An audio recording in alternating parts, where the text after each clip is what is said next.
Okay, so here's the thing. My life was, to put it mildly, a spreadsheet.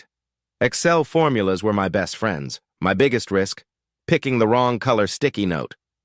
Until one Tuesday afternoon when I decided to multitask, glance at a text, and introduce my ancient sedan to a rather ornate hand-painted bird bath. The bird bath? Obliterated. And standing over the ceramic shrapnel covered in what I later learned was artisanal glaze was her, Sarah. She looked like a furious, beautiful, clay-splattered warrior. "Are you serious right now?" she asked, hands on her hips. "That was a custom piece for the mayor's garden party." My corporate apologies felt inadequate. I offered to pay, obviously, but she just sighed. "No," she said finally. "You can help me rebuild it."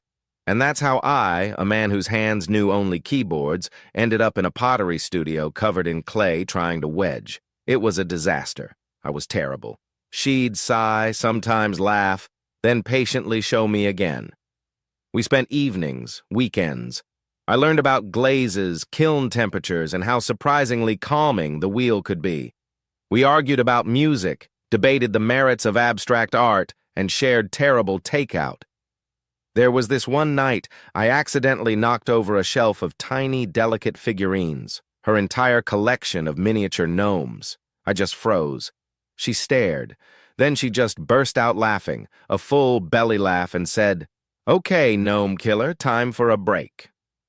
Somewhere between the gnomic catastrophe and successfully throwing my first, slightly less wonky mug, it just clicked.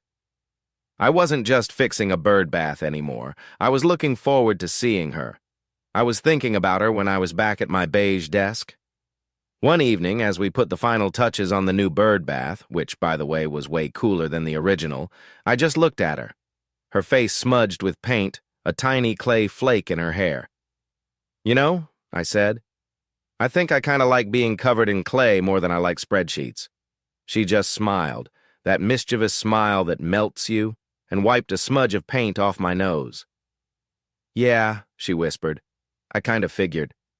That bird bath sits in the mayor's garden now. But the real masterpiece, that's what we built together. My life is still a little messy, a lot less beige, and definitely full of more clay. And every time I see a bird bath, I just smile. Because sometimes wrecking something beautiful is exactly how you find something even better."